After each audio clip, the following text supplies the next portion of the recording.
Hai, apa khabar? Video kali ini kami mengikut Honda pandu BRV dari Kuala Lumpur ke Pulau Pinang. Saya bersama Hans Chong daripada Kalis.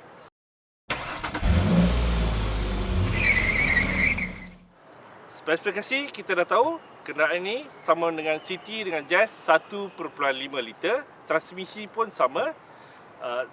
Talaan lain, hampir sama Hampir samalah, talaan dia panjang sikit. sebab ada 7 orang. Honda panggil ni kenderaan SUV crossover 7 tempat duduk. Tapi Hans tak terima sangat perkataan tu. Apa benda tu crossover ni? Dia bukan cross dressing lah. Tak kisahlah cross racing, cross apa, cross ke bukan cross ke. Kita guna istilah yang lebih mudah faham lah. Dalam ni ada 7 tempat duduk.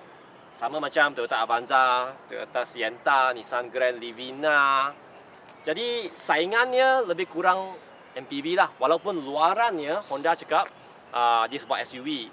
Betul juga walaupun dia tak ada pacuan 4 roda. Tapi ground clearance dia 200 mm. Lebih tinggi daripada Honda CR-V sebenarnya. CR-V dan HR-V tu 170 mm saja. Yang ni 200. Siap boleh naik curb. Kenapa nak naik curb? Dia nak parking kat pasar malam. Tapi cakap kamera kita. Okey. Alright. Tapi kalau nak tahu lebih lanjut tentang apa kami fikir tentang BRV ni, jom kita pandu.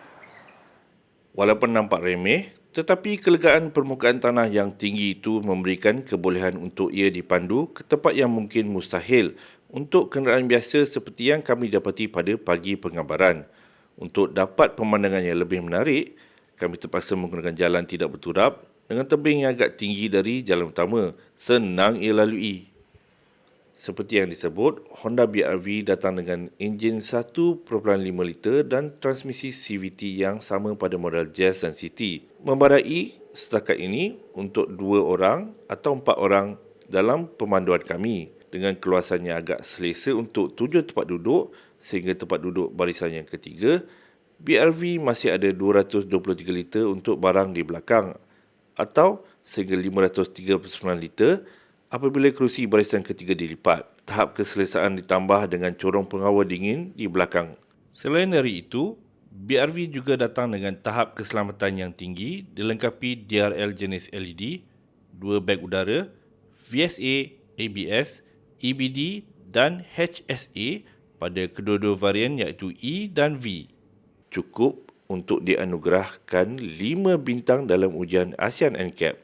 Varian tertinggi iaitu V ditambah pula dengan sistem keyless entry and go, penyaman udara automatik, pembalut kulit pada kerusi, steering dan tombol gear dan sistem audio dengan skrin sesentuh 6.1 inci dan kamera undur. Dalam sesi ujian itu, kami dapati BRV boleh dikatakan agak senyap dari segi bunyi tayar dan luaran.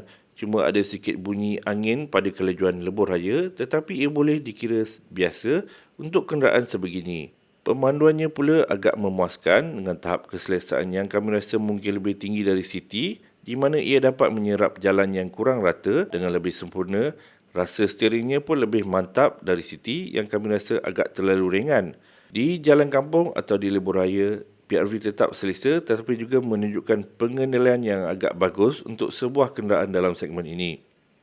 Untuk menunjukkan kebolehan itu, sebuah demonstrasi telah diaturkan di mana Honda menggunakan ujian yang hampir sama dengan apa yang dipanggil sebagai Moose Test. Walaupun pada kelajuan yang agak tinggi untuk pergerakan itu, ia ditambah pula pasir di sebahagian tempat ujian, BRV dapat melalui litar itu dengan cukup stabil sehingga ia belum memerlukan VSA. Mengikut Ketua Jurutera Projek BRV, Honda bekerja keras untuk menyesuaikan BRV dengan cabaran pemanduan yang ada pada negara seperti Indonesia, Thailand dan Malaysia. Okey, kami dah jalan lebih kurang 400 km daripada KL ke Pulau Pinang dan sekarang dalam perjalanan balik. Dah jalan dekat atas highway, dah jalan dekat jalan kampung, dah jalan dalam bandar di Pulau Pinang. Apa yang saya boleh cakap, wow, BRV ni, mula-mula bila diberitahu ia berdasarkan kereta Honda Brio, iaitu kereta segmen A, sama macam Axia tu, saya rasa macam Macam tak berapa yakin tak berapa yakin boleh ke ni kan. Tapi mengikut dia punya ketua engineer, dia bukan setakat gemukkannya benda ni. Dia daripada Brio tu jadi Modulo, dia besar sikit. Bukan Modulo apa? Dia bukan Mobilio, dia besar sikit. Lepas tu baru sekarang jadi SUV 7 tempat duduk. Sebenarnya kalau dikatakan dia berasaskan kereta segmen A, Brio tu tak berapa tepat jugalah. Setengah tepat lah. Tapi sebab platform yang Honda guna tu amat modular sangat. Dia adalah hasil cantuman banyak part yang berlainan. Misalnya dari dashboard, bulk head sampai ke depan ke bahagian engine, itu semua dia Honda City. Jadi crash protection semua, suspension itu bahagian depan sama dengan Honda City dan Honda Jazz. Bukan tak sama langsung dengan Brio dan tak sama langsung dengan Brio. Banyak bahagian-bahagian yang dikongsi. Ada benda-benda yang rasa macam ni macam pernah nampak kan. Biasalah. Saya dekat sekarang kenderaan lain pun sama juga, ada konsekuensi sendiri. Dan tak salahnya kalau kongsi part dengan City dengan Jazz. Jadi kos kita nak jaga pun macam oil filter pun semua, transmisi sama je macam Parts Jazz. tu banyak share dengan City dan Jazz. Jadi tak payah risau lah pasal kos penyelenggaraan lepas jualan ni kan. Jadi dalam 85 dengan 92,000 punya varian, agak-agak yang mana lebih berbaloi? Agak 85 tu berbaloi ke? Saya rasa 85 pun cukup bagus lah. Sebab yang paling penting antara E dengan E lah yang base spec tu, E dengan V, feature keselamatan dia semua sama saja. Jadi VS yang paling penting VSA stability control tu. Hill start assist, dual airbag, semua sama. Okey. Jadi yang 7,000 extra yang kita bayar tu, anda dapat reverse camera. Infotainment ada touchscreen, ada reverse camera. Kerusi kulit. Ada automatic air conditioning. Yang base tu itu manual lah, manual adjust lah. Dan yang luarannya ada krom-krom sikit lah kat bawah kereta lah. Kira 7,000 okey lah kalau kita tengok beza bayaran bulanan, ansuran bulanan tu kan. Memang tak beza sangat. Tak beza kan, ambil je lah 92,000.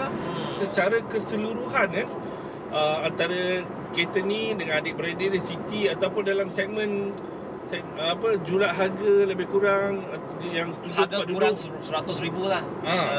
Untuk kenderaan 7 tempat duduk ni memang boleh kata ini kemungkinan yang paling terbaik pilihan. Juga kita boleh nampak daripada sini, sebelum ni Honda City ni sebagai kereta terlaris untuk Honda. Terlaris bukan model, bukan nasional. Tapi sekarang boleh nampak lah macam mana Honda BRV ni mungkin akan mengalahkan abang dia sendiri untuk menjadi kereta terlaris lepas ni. Abang besar abang mana? Abang P1, P2. P2 lah. Ni boleh jadi P2 lah. Jadi sebab dia kedua kan. Ini habis tu P2 kan Pro 2. Pro 2 dia P1. Yalah Pro 2 jual paling banyak. Habis tu P1 Proton tu jadi P3. Ini H. Ini panggil apa? Ini H2, H3. Mana? Lain kali hang tulislah artikel dalam Kalis tu. Nanti orang baca dalam Kalis. Jadi Honda ni sudah jadi macam jenama kereta rakyat lah. Sebab model harga bawah 100,000 ni yang paling laris ni semua dia lah. MPV pun ada sekarang, MPV/SUV lah, dan sedan dan hatchback semua pun ada. Okey, terima kasih Alright. penonton. Selamat memandu.